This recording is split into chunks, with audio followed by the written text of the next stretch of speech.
नमस्कार dear students and welcome to my YouTube channel maths academy 99 और MPPSC civil services mains GS 3 mathematics में statistics में mean पर हमारी ये दूसरी क्लास है।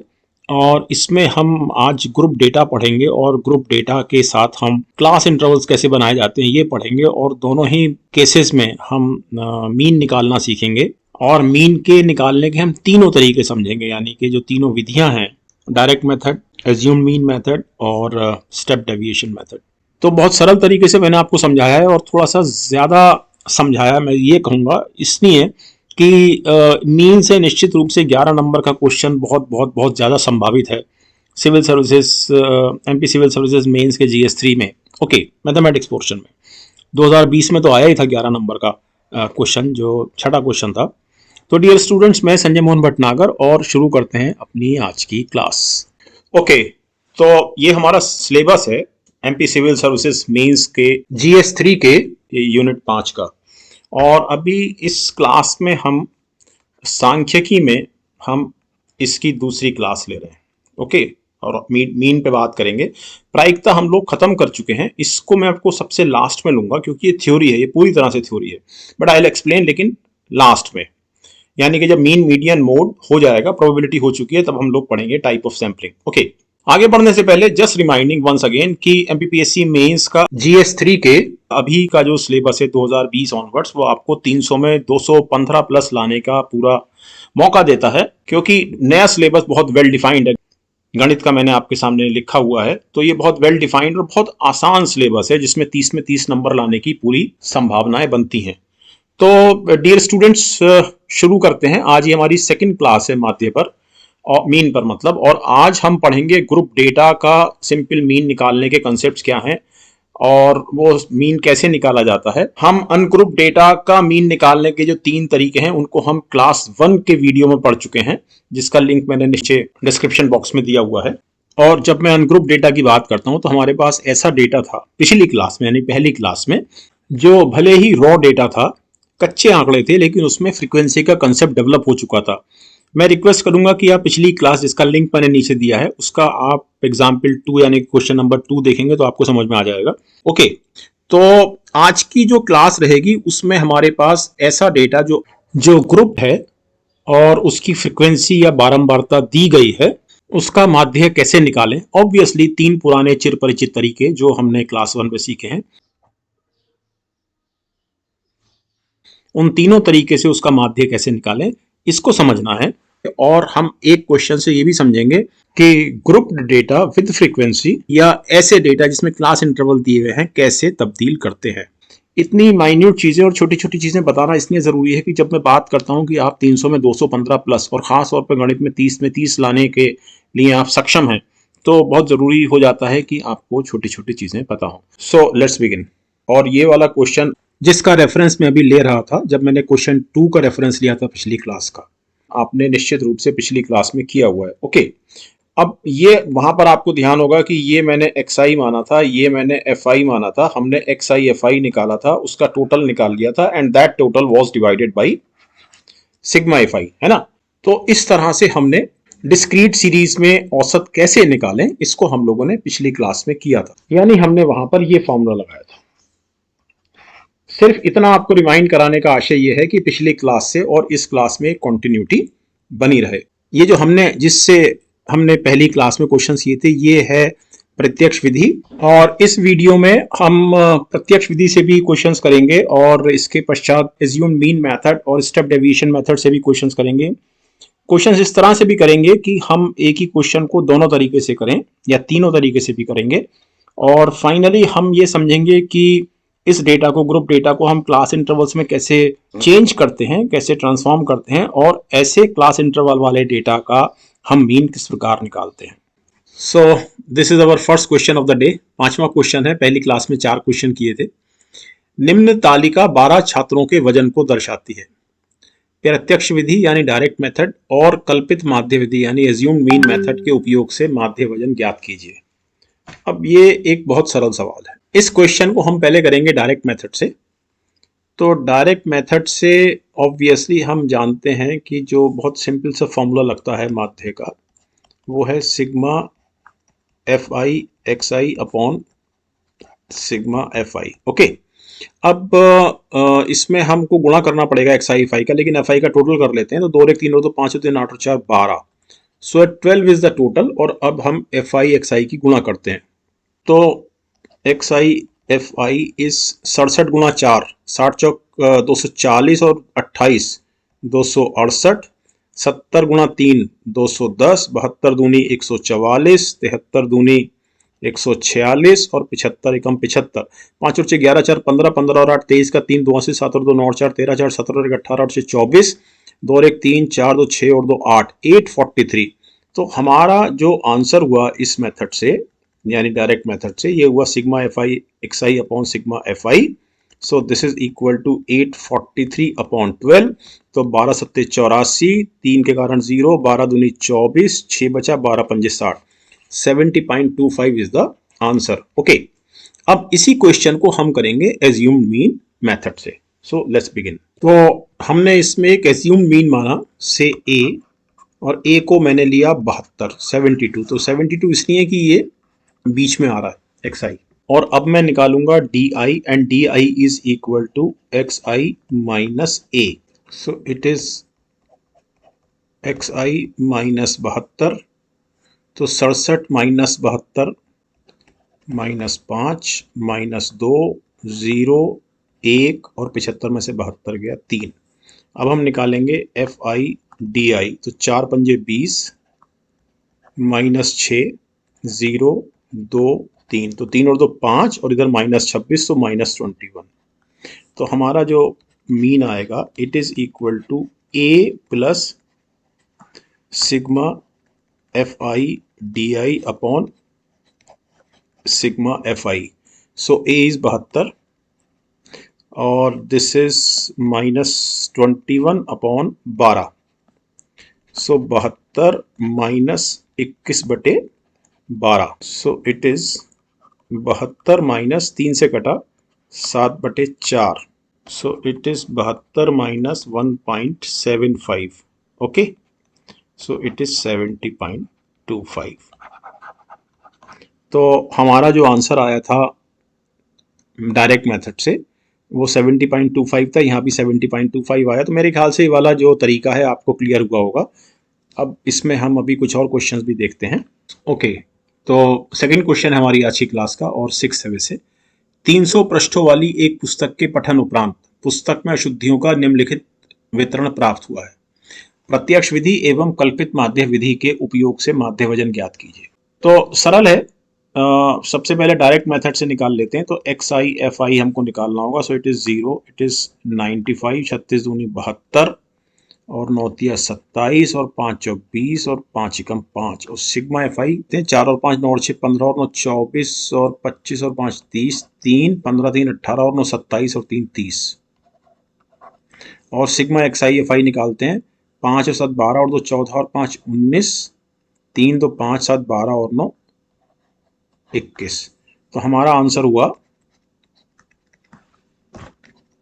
Sigma x i f i upon sigma f i. So 219 बटे 300। सो 3 सत्ते 21, 3 तिया 9 upon 100। So it is 0.73 mistakes पर पेज। तो अब इस क्वेश्चन को करते हैं एज्यूम मीन मेथड से, और ए मान लेते हैं, यानी कि एज्यूम मीन मान लेते हैं for example 3। Correct. So d i equal to x i minus a equal to x i minus 3। तो 0 माइनस 3 इज -3, -2 -1 0 1 2। और पृष्ठों की संख्या का टोटल हमारे पास है 300, यानी कि सिग्मा एफ आई इज। और यहाँ निकालते हैं हम एफ आई डी आई। तो माइनस में 154 गुणा 3, 3 चौक 12, 3 पंजे 15 और 1 16, 3 एकम 3 और 1 4। और ये हुआ माइनस में 190, ये -36 0 5 और 2। तो यहाँ ऑब्वियसली टोटल माइनस में आएगा। तो इसका जो माइनस में सम हुआ ये हुआ 6 और 2 8 और 3 और 9 12 और 6 18, 2 और 4 6, so it is minus 688 and this is 7, so it is minus 681. So x is equal to a plus sigma fi di upon sigma fi. So a is obviously 3 plus sigma fi di minus 681 upon 300. So this is 3 minus, और ये 3 से कटेगा क्योंकि 6 और 8 14 और 1 15, सो it is 27 upon 100. So 3 minus 2.27, सो 0.73. तो हमारा जो डायरेक्ट मेथड से था वो भी यही आंसर था. ओके, सो मेरे ख्याल से इन दोनों एग्जाम्पल से आपको क्लियर हो गया होगा कि एज्यूम्ड मीन मेथड से हम किस तरह से क्वेश्चंस को सॉल्व करते हैं. ओके, नीचे दी गई तालिका में एक निश्चित क्षेत्र में समुद्र तल से विभिन्न ऊंचाइयों के तहत गांवों का वितरण दिया गया है. प्रत्यक्ष विधि, कल्पित माध्य विधि एवं पग विचलन विधि से क्षेत्र की माध्य ऊंचाई की गणना कीजिए. इस क्वेश्चन में मैंने तीनों मेथड्स डाले हैं. तो सबसे पहले हम करेंगे प्रत्यक्ष विधि, और प्रत्यक्ष विधि से इसको, और जो कि बहुत सरल है.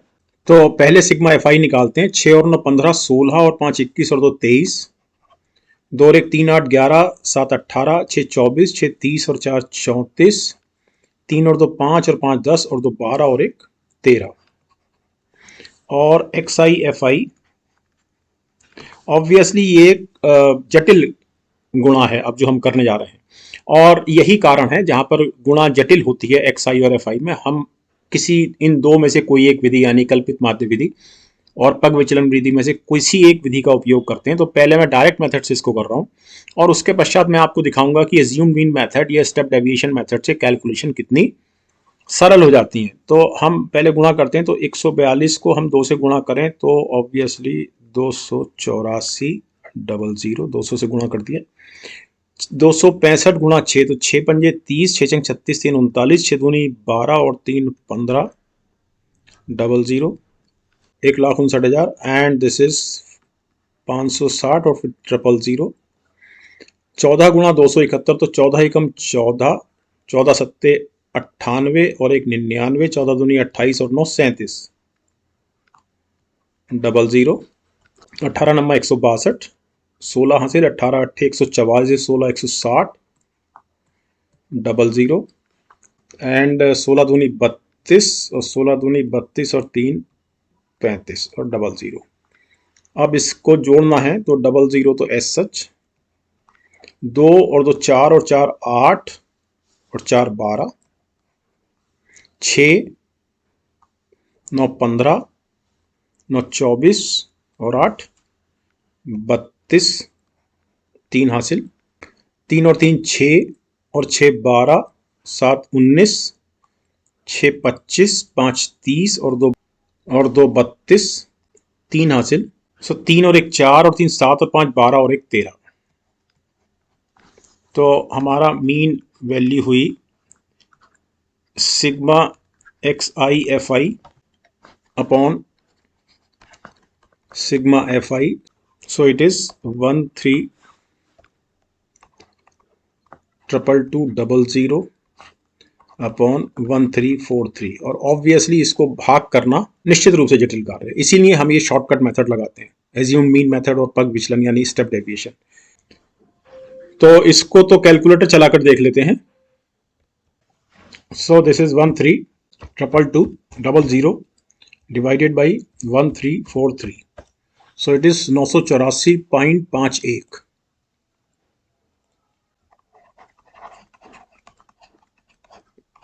ओके, अब इसी क्वेश्चन को हम करते हैं एज्यूम्ड मीन मेथड. हमने माना एज्यूम्ड मीन बराबर 1000. वैसे इसका बेस्ट तरीका ये होता है कि आप एंड वैल्यू जोड़ लें और उसका आधा कर लें, तो 2200 तो 2400 1200. लेकिन मैं ये देख रहा था कि 1200 करने पर मेरे को एक वैल्यू जीरो नहीं मिल रही है, लेकिन अगर मैं 1000 करता हूं तो मुझे एक वैल्यू इमीडिएटली जीरो मिलेगी. तो d i is equal to x i minus a equal to x i minus 1000. So this is minus 800. -400, 0, 400, 800. So FIDI. So this is 8 दूनी 16, 8 चौक 32 और 1 33, 8 एकम 8 और 3 11. इट इज 4 पंजे 20, 4 छंग 24 और 2 26, 4 दूनी 8 और 2 10, माइनस, एंड दिस इज 0, 4 एकम 4, 4 सत्ते 28, 4 दूनी 8 और 2 10, 8 नम 72, 8 वोट 64 और 7 71. सो this is 12 छंग 72, 12 Ekam 12, 7 19. So this is minus वाली जो फिगर है ये है 600, 6 और 3 9 और 11 और 2 21. ओके, और ये है 200, 200 400 और 400 800 और 9 और 1 10 और 8 18, 2 और 7 9. ओके, तो 9600 में से 8800 गया तो 800 तो सीधे हो गया ऐसे. सो -20 800. सो मीन इज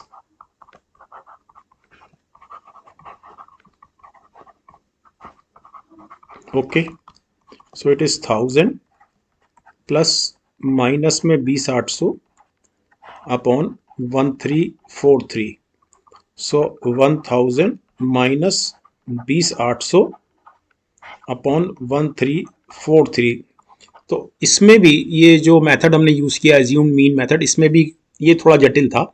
मतलब इसमें भी कैलकुलेशन ज़्यादा थी, यहाँ भी, और ये जो आपने गुणा किया इस जगह भी कैलकुलेशन ज़्यादा थी. इसका मतलब ये है कि इस क्वेश्चन को जब हम स्टेप डेविएशन मेथड से करेंगे तो इसकी जटिलता और कम हो जाएगी. सबसे ज़्यादा जटिल था ये डायरेक्ट मेथड में, फिर थोड़ा कम जटिल हुआ ये एज्यूम्ड मीन मेथड में, और फाइनली जो हमको सबसे कम जटिल मिलेगा वो होगा स्टेप डेविएशन मेथड में. तो उस पर अभी आते हैं. कैलकुलेटर से मैं सॉल्व करने जा रहा हूँ 20 800 बटे 1343.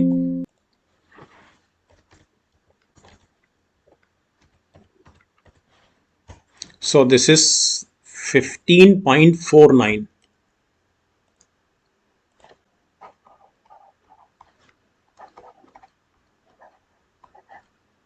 So this is 514.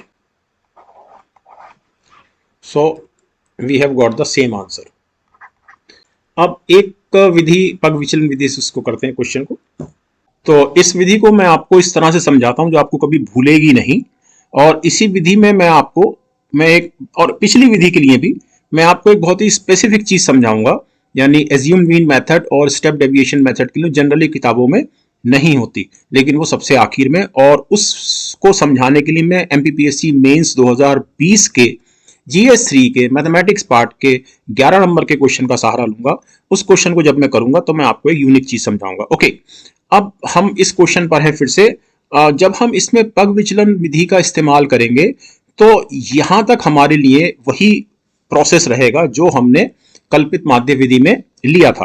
तो मैंने ये टाइप इसलिए कर दिया है क्योंकि इसको हम कर चुके हैं. ओके, तो यहां तक तो आपको कोई डाउट है नहीं, ये हमने यहां किया था, आपको ध्यान होगा. मैं पिछली स्लाइड दिखा देता हूं, ये हमने यहां किया था. ओके, अब इसके आगे चलते हैं और स्टेप डेविएशन मेथड का जो सबसे इंपॉर्टेंट स्टेप है उसकी बात करते हैं. तो डी की हमारे सामने जो वैल्यू दी गई है वो है -800, -400, 0, 400, 800, 1200. अब ये जो डेटा हमारे सामने है इस सेट में, इसका HCF क्या है, हाईएस्ट कॉमन फैक्टर. तो ऑब्वियसली इसका जो हाईएस्ट कॉमन फैक्टर है वो है 400. सो दिस इज HCF, करेक्ट. और इस HCF को जो 400 निकला है इसको आपको ध्यान रखना है, इसको हम H से संबोधित करेंगे या इंगित करेंगे. ओके, अब हम चलते हैं अगली स्लाइड पर. और मैं आपको ये भी क्लियर कर दूं यहां कि H की वैल्यू HCF के बराबर हो, हाईएस्ट कॉमन फैक्टर के बराबर हो, ये आवश्यक नहीं है, फैक्टर होना चाहिए. यानी मैं अभी इसी क्वेश्चन को H बराबर 200 लेकर भी आपको करके दिखाऊंगा. बेसिकली मैं आपको सोल्यूशन दिखाऊंगा जो मेरी किताब से है. तो H बराबर 200 से भी होगा, और फैक्टर है ही नहीं, सारे नंबर एक दूसरे के प्रति प्राइम है. तो ऐसे मामलों में जहां पर DI सेट में जितने भी नंबर हैं वो सारे एक दूसरे के प्रति प्राइम है, या हमको एक फैक्टर नहीं मिल पा रहा है, या हाईएस्ट कॉमन फैक्टर नहीं मिल पा रहा है, तो ऐसे क्वेश्चंस को हम किस तरह से सॉल्व करते हैं, इस पर भी मैं एक क्वेश्चन आगे लूंगा। Anyway, so h is equal to 400 और इस h से हम अब डिवाइड करेंगे DI को। कंसेप्ट यही था हाईएस्ट कॉमन फैक्टर लेने का, कि हमको एक ऐसा नंबर मिले जो DI को डिवाइड कर दे। ठीक, एक्सेप्शन हम आगे समझेंगे जहां हमको ऐसा नंबर नहीं मिल रहा है। अब यहां आपको यह भी समझ में आएगा कि हाईएस्ट कॉमन फैक्टर से जब मैं डिवाइड करूंगा DI को, तो मुझे कंपैरेटिवली छोटी संख्या मिलेगी उसकी तुलना में जब मैं फैक्टर से डिवाइड करूंगा। तो ये एक आइडिया है हाईएस्ट कॉमन फैक्टर लेने का, मतलब h बराबर HCF लेने का। ओके, सो यहां पर हम DI अपॉन H निकालेंगे और इसको हम UI से संबोधित करेंगे, UI से इंगित करेंगे, उद्धृत करेंगे। तो -800 बटे 400 -2 -1 0 1 2 3, सिंपल। और इसके पश्चात हम निकालेंगे UIFI। तो UIFI निकाल लेते हैं। तो 142 गुणा 2 -284 -265, this is of course 0, this is 271, this is 2 नम 18, 2 अट्ठे 16 और 1 17 और 16 तिया 48। अब आप देखिए, जब आप सिग्मा UIFI निकालेंगे तो कितना सरल हो गया आप ये, है ना, इस स्टेप डेविएशन मेथड से। तो यहां पे हम ये जो माइनस की फिगर्स हैं इनका टोटल कर लेते हैं। सो दिस इज 9, 8 और 6 14, 3 और 2 5, एंड दिस इज 8 और 8 16 और 1 17, 5 और 7 12 और 7 19, 2 और 2 4। सो आवर आंसर इज 497, 3 500 और 49 3 52, so it is -52, correct? Now question is almost complete. So we have mean equal to, इसको समझिए, a plus a S such plus h से हमने डिवाइड किया था, h से इस बार हम मल्टीप्लाई करेंगे और sigma FI UI upon sigma FI। Okay, so this is 1000 और h की वैल्यू थी हमारे पास 400 इंटू -52 अपॉन 1343, सिंपल। और यहां से मैंने 200 कॉमन निकाल लिया सिंप्लीफाई करने के लिए। सो दिस इज 5 माइनस और 52 दूनी 104 और 200 कॉमन निकाल लिया ना, है 2 बचा अपॉन 1343। सो दिस इज 200 गुणा 5 तिया 15, 5 चौक 20 और 1 21, 13 पंजे 65 और 2 67 -104 upon 1343। So this is 200 into 15 में से 4 गया 11 और 67 में से 1 गया 66 upon 1343। So this is 100 into 11 दूनी 22, 2 छंग 12, 2 छंग 12 और 1 13 अपॉन 1343। 100 से गुणा करना आसान होता है इसलिए मैंने 2 अलग कर लिया। सो डिवाइड कर लेते हैं। 13222 को 1343 से, सो दिस इज ऑब्वियसली 9। सो 9 तिया 27, 9 चौक 36 और 2 38 और 13 नम्मा 117 और 3 120, 12 में से 7 गया 5, 11 में से 8 गया 3 और दिस इज 11। तो हमने एक जीरो प्लेस किया यहाँ पे। 13 8 104, सो 8 से गुणा होगा इस बार। 8 8 के 24, 4 2 हासिल 8 चौक 32 और 2 34 और 13 8 104 और 3 107, 10 में से 4 गया 6 0 और 13 में से 7 गया 6। अब यहाँ पर हम एक जीरो प्लेस कर रहे हैं और ऑब्वियसली 4 से जाएगा, तो 4 तिया 12, 4 चौक 16 और 1 17 और 13 चौका 52 और 1 53। सो 10 में से 2 गया 8, 15 में से 7 गया 8 और 6 0 5 लगेगा। 5 तिया 15, 5 चौक 20 और 1 21, 13 पंजे 65 और 2 67। सो 10 में से 5 गया 5, 7 में से 1 गया 6 एंड दिस इज दिस 0 लगेगा। 13 एकम 13। Okay, So finally we have 100 into and this value is 9.8451. So this is 984.51. तो जब हमने इसको डायरेक्ट मेथड से किया था या इससे पहले हमने एज्यूम मीन मेथड से किया था तो ऑब्वियसली आंसर 984.51 था। ओके, तो इससे क्लैरिटी होती है कि कोई भी मेथड हो, डायरेक्ट मेथड, एज्यूम मेथड हो या स्टेप डेविएशन मेथड हो, आंसर हमेशा सेम रहेगा। चलिए अब नेक्स्ट क्वेश्चन लेते हैं। अच्छा, फाइनली आप इसी क्वेश्चन को देखें तो मैं जो आपसे बोल रहा था, इस क्वेश्चन में मैंने कॉमन फैक्टर जो लिया है वो हाईएस्ट कॉमन फैक्टर नहीं है, मैंने यहाँ पे 200 लिया है, h की वैल्यू 200 है और a मैंने यहाँ पे 1200 लिया है। तो it doesn't make any difference, इससे कोई फर्क नहीं पड़ता कि आप a की यानी कि कल्पित माध्य की या h की क्या वैल्यू लेते हैं। Okay, next question. तो ये हमारा 8वां प्रश्न है। नीचे दी गई तालिका से पग विचलन विधि से माध्य की गणना कीजिए। मार्क्स दिए हुए हैं जिनको हमने xi लिया है और इनकी फ्रीक्वेंसी दी हुई है जिसको हमने fi लिखा है। अब स्टेप डेविएशन मेथड के लिए हम सबसे पहले एक एज्यूम्ड मीन मानेंगे, जो आपने भी पिछले क्वेश्चन में समझा है। तो यहां पर एज्यूम्ड मीन हमने माना यानी कल्पित माध्य, तो 44 और 4 48 का आधा 24, लेकिन 24 से कोई भी आंकड़ा जीरो नहीं हो रहा है, माइनस जब हम करेंगे तो मैं 20 ले लेता हूं एज्यूम्ड मीन। तो मेरे को एक फिगर जीरो मिल जाएगी जब मैं xi माइनस a करूंगा और हम इसको a लिखेंगे। ओके, तो अब हम xi माइनस a निकालते हैं। सो इसको हम di लिखेंगे।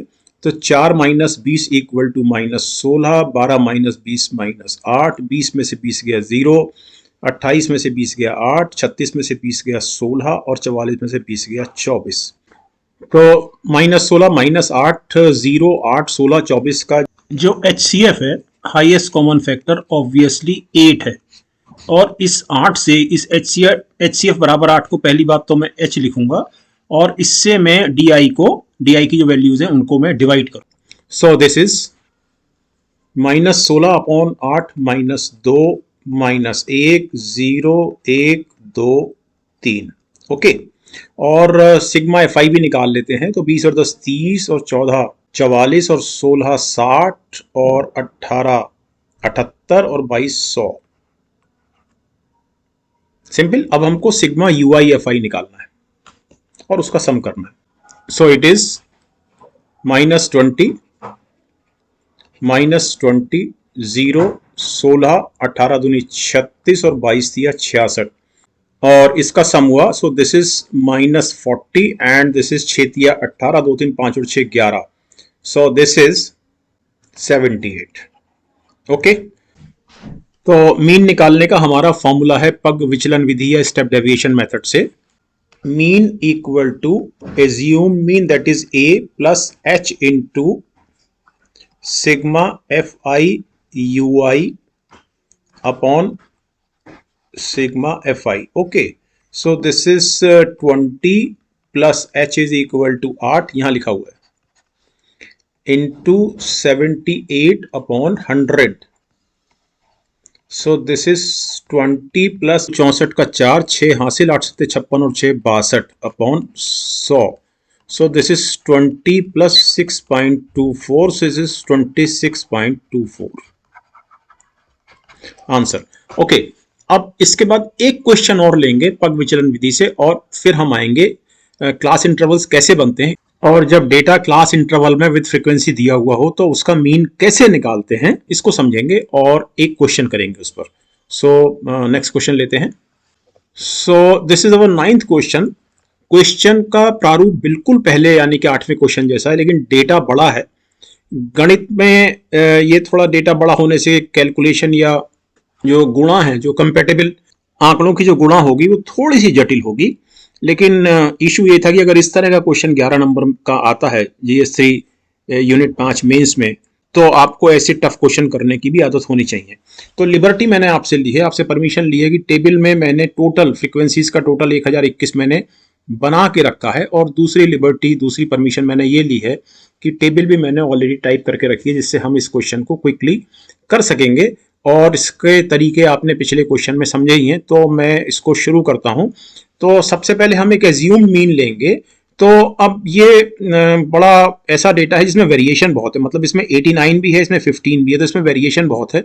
लेकिन मैं अपना चिर परिचित तरीका लगाऊंगा। इसमें 89 सबसे बड़ी संख्या है, तो मैं इसमें एज्यूम बीन को इमीडिएटली 89 ले लूंगा, क्योंकि जब मैं xi माइनस ए करूंगा तो 89 माइनस 89 जीरो हो जाएगा, और इसकी जब मैं गुणा करूंगा ui निकालने के बाद फ्रीक्वेंसी से, तो निश्चित रूप से मुझे यहाँ जीरो आंसर मिलना इस जगह। सो ए की वैल्यू मेरे पास 89 है। सो 89 minus 89 zero, 78 minus 89 minus 11, 15 minus 89, 9 में से 5 गया 4, 8 में से 1 गया 7, 9 में से 5 गया 4, और 8 में से 4 गया 4 माइनस में, और 36 माइनस 89, 9 में से 6 गया 3, और 8 में से 3 गया 5, और 64 minus 89, 9 minus 4 equal to 5, and 8 minus 6 equal to 2। इससे कोई फर्क नहीं पड़ता कि डी आई के सारे आंकड़े माइनस में आए हैं या एक आंकड़ा जीरो आया, डजंट मेक एनी डिफरेंस। अब एच निकालते हैं। अब एच की यहाँ प्रॉब्लम आ रही है। एच की प्रॉब्लम ये है कि मेरे पास कोई भी इसमें डी आई में कोई भी ऐसा नंबर नहीं है जिसको मैं हाईएस्ट कॉमन फैक्टर के रूप में निकाल सकूं, क्योंकि इनमें कोई ऐसा सब नंबर में कोई भी फैक्टर कॉमन है ही नहीं। 53 अपने आप में एक प्राइम नंबर है, 11 प्राइम नंबर है, तो 11 और 44 में कॉमन फैक्टर 11 है, लेकिन वो 74 का नहीं है, वो 53 का नहीं है, 25 का नहीं है। तो ना तो इसमें दो कॉमन फैक्टर, ना 3, 5, 7, कोई भी कॉमन फैक्टर, 6, 8 कोई भी नहीं है। यानी हमको h की कोई ऐसी value, h means common factor, h की कोई ऐसी वैल्यू नहीं मिल पा रही है जिससे हम di को डिवाइड करें तो हमको डिवीजन मिल जाए। तो अब हम यहाँ क्या करेंगे ऐसे केस में? तो अब आप इसमें एक काम कर सकते हैं, आप इसमें 11 ले सकते हैं। तो मैंने इसमें जब 11 लिया, h बराबर 11, तो 11 मैंने क्यों लिया? माइनस 11 बटे 11 इक्वल टू -1, और माइनस 44 बटे 11 इक्वल टू -4। पहली चीज तो ये है। और बाकी अब यहाँ हम एक अप्रोक्सीमेशन लगाएंगे। सो दिस इज 11 छंग 66, 8 बचा 80, 11 सत्ते 77। Okay, simple. यहां लगाएंगे 11 चौक 44, 9, 11 अट्ठे 88, करेक्ट। यहां लगाएंगे 11 दूनी 22, 3 बचा, और 11 दूनी 22, और 8 11, तो 2 तक ही रखते हैं, ये पॉइंट के बाद एक डिजिट तक ही रखते हैं। Okay, simple. अब ये फ्रीक्वेंसीज हैं, और यहां पर मेरे को UIFI निकालना है। देखिए ये इमीडिएटली जीरो हुआ। दिस इज -185, दिस इज 2 सत्ते 14, और 2 छंग 12, और 1 13, और एक पॉइंट से ये जीरो कटा, तो बेसिकली मैं 20 से गुणा कर रहा हूं 67 की। सो this is 1340, and obviously minus में दिस इज इमीडिएटली 820। ओके, और यहां पर माइनस, तो यहां आपको निश्चित रूप से गुणा करनी पड़ेगी 136 और 48 की। सो 8 छंग 48, 8 तिया 24 और 4 28, 8 एकम 8 2 10, और जब हम 4 से गुणा करेंगे तो 4 8 का आधा होता है, तो 1088 का आधा हुआ 544। सो 8 8 4 12, 5 6, 6528। ओके, और इट इज 652, और पॉइंट लगेगा क्योंकि ये 4.8 है। ओके, एंड फाइनली 122 की गुणा 22 से करेंगे। सो 22 दूनी 44, 4 हासिल, 22 दूनी 44 और 4 48, 4 हासिल, 22 एकम 22 और 4 26। सो इट इज -268.4। इस पॉइंट के कारण टोटल कर लेते हैं। 8 और 4 12, पॉइंट 6, 2 8 और 8 16, 9 4 13, 2 15, 5 20 और 6 26, 2 हासिल, 2 और 1 3 और 13 16, 8 24, 6 30 और 2 32। Okay, so let's go to now next slide. So we have mean equal to a plus h into sigma fi ui upon sigma fi. So this is a 89 plus h is 11 minus 3266.20 upon 1021। Simple. अब मैं 1021 से 3266 को divide करता हूं, 0.2 हटा देता हूं, बहुत ज्यादा फर्क नहीं पड़ेगा, तो मुझे ये करना है। तो ऑब्वियसली 3 से जाएगा, तो 3 एकम 3, 3 दूनी 6, 10 तिया 30, करेक्ट। 6 में से 3 गए 2। ओके, एक जीरो लगाता हूँ, यहाँ पॉइंट लगाता हूँ, और यहाँ पर ये लगभग लगभग लगभग 2 से जाएगा, क्योंकि इसका होगा 2042, ये 2030 है, तो मैं अप्रोक्सीमेट 3.2 ले लेता हूँ। सो दिस इज 89 माइनस, इस माइनस साइन के कारण 11 into 3.2, correct. So this is 89 minus 11 दूनी 22, 11 तिया 33 और 2 35। So this is 0.8 as such, and 8 में से 5 गया 3, और 8 में से 3 गया 5। सिंपल। तो मेरे ख्याल से आपको स्टेप डेविएशन मेथड बिल्कुल क्लियर हो गया होगा, पूरा समझ में आ गया होगा, बल्कि तीनों मेथड आपको समझ में आ गए होंगे। तो इससे हमको फायदा ये होगा यहाँ इतनी एक्सरसाइज करने से, कि जब हम क्लास इंटरवल वाले क्वेश्चंस करेंगे, जो कि नेक्स्ट क्लास में करेंगे, यहाँ पर मैं आपको एक ही क्वेश्चन कराऊंगा मीन निकालने का सिंपल विधि से, यानी कि डायरेक्ट मेथड से। तो जब हम अगली क्लास में करेंगे तो आपको वहां उन क्वेश्चंस को करने में कोई दिक्कत नहीं होगी। एमपीपीएससी 2020 के जो मेंस में क्वेश्चन आया है वो क्लास इंटरवल से आया है। ओके, तो अब हमारा फोकस रहेगा उस पर। तो नेक्स्ट अब समझते हैं हम क्लास इंटरवल्स कैसे बने, और अगर बने हुए मिले आपको, ऑब्वियसली जो क्वेश्चंस हैं वो जनरली ये आएंगे जिसमें आपको बने हुए क्लास इंटरवल्स मिलेंगे। तो जब आपको क्लास इंटरवल्स बने मिलते हैं या आपको बनाने पड़ते हैं, तो ऐसे डेटा का हम मीन कैसे निकालते हैं इन तीनों विधियों से। सिंपल। सो इसको समझते हैं। अब ये 10th क्वेश्चन है और आज की क्लास का ये 6वां क्वेश्चन है। इसमें आगे स्लाइड्स में ये जो उदाहरण 10 लिखा हुआ है, गलती से उदाहरण 5 लिख दिया गया है, इसको थोड़ा सा ध्यान रखिएगा। Okay, so this is example 10। तो शुरू करते हैं एग्जाम्पल 10 को समझना। अब ये हमारे सामने एक डिस्क्रीट सीरीज है, यह डिस्क्रीट सीरीज का क्वेश्चन है। तो इसको हम, ये डिस्क्रीट सीरीज है, उसी मेथड से करेंगे जिस मेथड को हमने पिछली क्लास में सीखा है। तो अगर हम इसको सॉल्व करें तो हमारे पास ये प्राप्तांक है, यानी कि ये एक्स आई है, और ये फ्रीक्वेंसी, यानी कि 10 मार्क्स पाने वाला एक बच्चा है, 20 मार्क्स पाने वाला एक बच्चा है, 36 मार्क्स पाने वाले 3 बच्चे हैं, 40 मार्क्स पाने वाले 4 बच्चे हैं, and so on so on.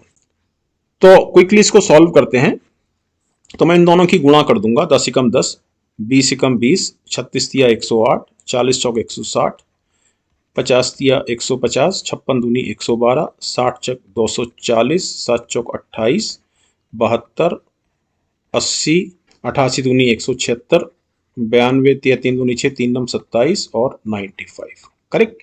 और मुझे अब निकालना है सिग्मा एक्स आई एफ आई। तो ये हो गया 5 और 6 11, 6 17 और 2 19, 19 और 2 21, 21 और 8 29, 9, 9 और 2 11, 7 18, 7 25, 8 33, 7 40, 8 48, 4 52, 53, 53 5 58, 58 6 64, 2 66 और 1 67, 6 हासिल, 6 और 2 8, 9, 2 11, 2 13, 14, 15, 16, 17। Okay, and it has to be divided by sigma fi. So sigma fi is 3 और 1 4, 2 6 7 8, 4 12, 4 16, 2 18, 3 21, 4 25, 3 28, 29 30, and it is approximately equal to 60.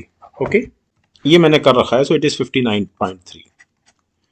तो इस तरह से हमने पिछले वीडियो में किया था। अब इस क्वेश्चन में जो मेरे सामने सीरीज ऑफ डेटा है, ऑब्वियसली अनग्रुप्ड है, इसी को मैं कन्वर्ट करने जा रहा हूं, ट्रांसफॉर्म करने जा रहा हूं इसको मैं ग्रुप डेटा में। अपना बैकग्राउंड मैंने इसलिए लिया ताकि आपको ये पता रहे कि एक अनग्रुप डेटा को हम क्लासिफाइड डेटा या क्लास इंटरवल्स में बांटना या ग्रुप डेटा में बांटने का काम किस तरह से करते हैं। तो इस पे हम अपनी बात शुरू करते हैं, लेकिन पहले हम टेक्स्ट में इस प्रश्न का उत्तर लेंगे कि हमको ऐसे कन्वर्जन की आवश्यकता क्या है। मतलब एक डिस्क्रीट डेटा अगर हमारे पास है, एक असतत श्रेणी में डेटा हमारे पास है, ऐसा कहें हम, डिस्क्रीट सीरीज में डेटा हमारे पास है, तो उसको ग्रुप में करना या क्लासेस में बनाना, क्लास इंटरवल में बनाना हमारे लिए क्यों आवश्यक है। इस स्लाइड में इसी बात का जवाब है, इसी बात का उत्तर है, और ये उत्तर आपको लिख के मैंने इसलिए दिया है कि इस तरह का क्वेश्चन पूछा जा सकता है अगर, तो आपके पास एक जवाब होना चाहिए। तो आंकड़ों का जो समुच्चय है, the set of the data, वो आमतौर से इतना बड़ा होता है कि अगर हमें किसी पर्पस, किसी उद्देश्य के सापेक्ष इसका एक सार्थक अध्ययन करना है, तो हमें इसे समूहीकृत या वर्गीकृत आंकड़ा, मतलब ग्रुप डेटा के रूप में संगणित करने की आवश्यकता होगी। फॉर एग्जाम्पल, हमारे पास नंबर ऑफ एक्स आई, यानी कि ये नंबर ऑफ एक्स आई हमारे पास 1000 से ऊपर हो या 1000, तो ऑब्वियसली हमको इतने बड़े डेटा को इस प्रकार से करने में, यानी अनग्रुप डेटा के रूप में करने में हमको बहुत बहुत बहुत समस्या होगी। यहीं से मैं आपको एक एग्जांपल देता हूं कि सपोज किसी स्कूल के क्लास 11th के सारे बच्चे, माना 500 बच्चे हैं, तो ऑब्वियसली 500 बच्चों की जो मार्क्स हैं वो आपको इसी तरह से लिखने पड़ेंगे। हो सकता है किसी बच्चे का 11 हो, किसी का 11.5 हो, किसी का 12 मार्क्स हो, 37, 38 एंड सो ऑन, जिसका अर्थ है कि आपके पास एक बहुत बड़ी टेबल होगी जिसमें ऑब्वियसली जो कॉरेस्पॉन्डिंग रोज या कॉरेस्पॉन्डिंग कॉलम्स होंगे उसमें बहुत बड़ा डेटा होगा और उनको टोटल करना, उनका सम निकालना उतना ही एक जटिल कार्य होगा। तो ऐसे डेटा में जब तक आप इसको क्लासिफाई नहीं करेंगे या ग्रुप नहीं करेंगे, डिस्क्रीट सीरीज के रूप में आपको मीन निकालने में बहुत बहुत कठिनाई होगी। तो ये तो कारण है कि हम इसको ग्रुप डेटा में क्यों रखते हैं। ओके, अब अगर हम अपने इसी क्वेश्चन पर आते हैं या इसी सीरीज पर आते हैं, तो हम इसको ये देखें कि ये 10 नंबर से शुरू हो रहा है, 10 मार्क्स से शुरू हो रहा है और 10 से लेके 95 तक ये जा रहा है। इसमें जो टोटल वेरिएशन है वो 85 का है। तो मैं क्या करूंगा कि मैं इसको 15 की विड्थ वाली क्लासेस बना लूंगा और 15 की विड्थ वाली क्लास भी मैं 10 से शुरू करूंगा, क्योंकि अगर मैं 0 से 15 लूंगा तो 0 से 15 के बीच में 0 से 10 तक का तो कोई औचित्य है नहीं, बल्कि 9 कहना चाहिए। 0 से 9 तक का तो कोई औचित्य है नहीं, क्योंकि 10 नंबर से कम मार्क्स तो किसी के आ ही नहीं है। तो जो लोएस्ट मार्क्स हैं, अगर हम इस पूरे वेरिएशन की बात करें, 10 से लेकर 95 तक के वेरिएशन की बात करें, तो लोएस्ट मार्क्स जो हैं 10 हैं। तो मैं 10 से शुरू करूंगा और मैं इस तरह से 10 से लेकर 25 मैंने एक क्लास बना ली, फिर 25 से लेके 40 मैंने दूसरी क्लास बना ली। ओके, 40 से लेके 55 मैंने तीसरी क्लास बना ली। तो मैंने इस तरह से इनको ग्रुप में ले लिया, इस पूरे डेटा को। अब यहाँ पर सिर्फ एक सवाल आएगा आपके सामने कि अगर किसी बच्चे के 40 मार्क्स हैं, ये सवाल आपके सामने आएगा, तो आप इसको इस ग्रुप में रखेंगे या इस ग्रुप में रखेंगे। तो हमेशा ध्यान रखिए कि ऐसा कोई भी मान जो किसी क्लास की जो अपर क्लास लिमिट है या ऊपरी वर्ग सीमा है उसके बराबर है, उदाहरण के लिए ये 40, दिस 40, तो हम इसको इस ग्रुप में या इस क्लास में नहीं लेंगे, इससे अगले वाले में लेंगे। तो 40 मार्क्स वाले जो बच्चे हैं ये 4, ये इस क्लास में आएंगे। एक्चुअली आएंगे इसमें 4, 3, 7 बच्चे इसमें आएंगे, लेकिन अगर हम इसकी बात करें, जिन बच्चों के 40 मार्क्स आए हैं, तो वो इस क्लास में आएंगे। Okay, simple. अब इस क्वेश्चन को मैं करके दिखाता हूं कि इस तरह से क्वेश्चन कैसे होते हैं।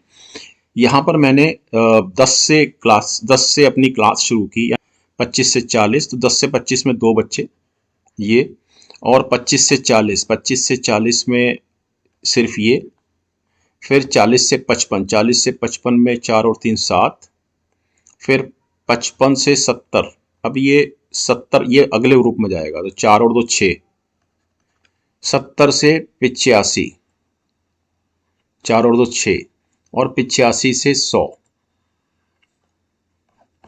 6, 2 3 5 और 6। ध्यान रखिए कि इसको आप 95 पे खत्म नहीं करेंगे, ऐसे नहीं करेंगे आप ये सोचकर कि 95 से नंबर से आगे तो कोई बच्चा है ही नहीं, या मतलब ऐसा कोई बच्चा नहीं है जिसके 95 से ज्यादा मार्क्स आए। तो जब हम क्लास बनाते हैं तो हम ये जरूर ध्यान रखते हैं कि उनका जो कॉमन डिफरेंस है या जो क्लास विड्थ है, अर्थात क्लास की चौड़ाई 15 15 15, वो अंतिम क्लास तक बरकरार रहे। ओके, अब प्रत्येक क्लास के लिए जो हमने क्लास इंटरवल बनाया है, हमें एक ऐसे बिंदु या मान की आवश्यकता होगी जो इस वर्ग अंतराल या क्लास के प्रतिनिधि के रूप में काम करेगा। तो ऐसे प्रतिनिधि के लिए हम क्लास का जो मिड पॉइंट होगा, फॉर एग्जांपल 25 और 10 35, 35 का आधा 17.5, तो हमने 17.5 मिड पॉइंट ले लिया है। ओके, तो हम मिड पॉइंट को लेंगे, ये मिड पॉइंट इस पूरी क्लास का प्रतिनिधित्व करेगा। अर्थात ये जो वर्ग चिन्ह है यानी मिड पॉइंट है ये वाला, this is equal to upper class limit plus lower class limit upon 2। यही मैंने किया है। 40 और 25 65, 65 का आधा 32.5, सिंपल। इसी तरह से 55 40 95 47.5, और ये देखिए कि इन दोनों में 15 का गैप अंतर, इसमें 15 का अंतर, इसमें 15 का अंतर। तो प्रत्येक मिड पॉइंट्स यानी कि प्रत्येक कॉन्सिक्वेंट मिड पॉइंट यानी कि हर आने वाले मिड पॉइंट के बीच में जो अंतर है, जो कॉमन डिफरेंस है, वो समान रहेगा। तो इससे ये भी स्थापित होता है कि ये जो मिड पॉइंट्स की जो सेट बन गया है 17.5 32.5 and so on, it is an arithmetic progression, समानांतर श्रेणी। तो नेक्स्ट स्लाइड में मैंने आपको यही बताया है, जो 0.17.5 32.5। ओके, और ऑब्वियसली ये जितने भी वर्ग अंतराल हैं इन सब की चौड़ाइयां बराबर हैं। तो ये 15 है इसकी चौड़ाई और ये 15 है, और यही 15 जो है कॉमन डिफरेंस है इन सारे मिड पॉइंट्स का। सिंपल। ओके, तो अब हम इस बेसिक के पश्चात आते हैं अपने क्वेश्चन पे, अपने प्रश्न पर कि हम कन्वर्जन कैसे करेंगे। तो मैंने मिड पॉइंट निकाल लिया। ऑब्वियसली ये स्लाइड आपने, ये चार्ट आपने पहले देखा था, ये मैंने मिड पॉइंट निकाल लिया। अब मैंने एफ आई और इसको मैंने एक्स आई लिखा, यहाँ भी लिखा हुआ है। अब मैंने एफ आई और एक्स आई की गुणा की, तो 17.5 गुणा 2 35, 32.5 गुणा 3 97.5 and so on so on so on. और एक्स आई एफ आई का मैंने टोटल कर दिया, तो ये आया 1860। और सिग्मा एफ आई जो है ऑब्वियसली 30 है, तो मुझे निकालना है sigma x i f i upon sigma f i. So ये आया 62। तो क्वेश्चन 10 में दिए गए डेटा का जो मीन है, यानी हमने जब डेटा को कन्वर्ट कर लिया क्लास इंटरवल्स में, तो ये मीन जो हमने निकाला है डायरेक्ट मेथड से, ये 62 आया है। ओके, तो thank you very much dear students for watching this class. और मीन पर तीसरी क्लास में बहुत जल्दी लूंगा, जिसमें हम क्लास इंटरवल्स वाला जो डेटा होता है उसका मीन हम कैसे निकालें, इस पर हम तीनों मेथड जो हैं मीन के, उस पर बात करेंगे। तो डियर स्टूडेंट्स, मिलते हैं अब नेक्स्ट क्लास में। यदि आपकी कोई क्वेरी है तो आप निश्चित रूप से मुझे कमेंट बॉक्स में या कमेंट सेक्शन में या इस टेलीग्राम आईडी पर आप मुझे निश्चित रूप से लिख सकते हैं। नमस्कार।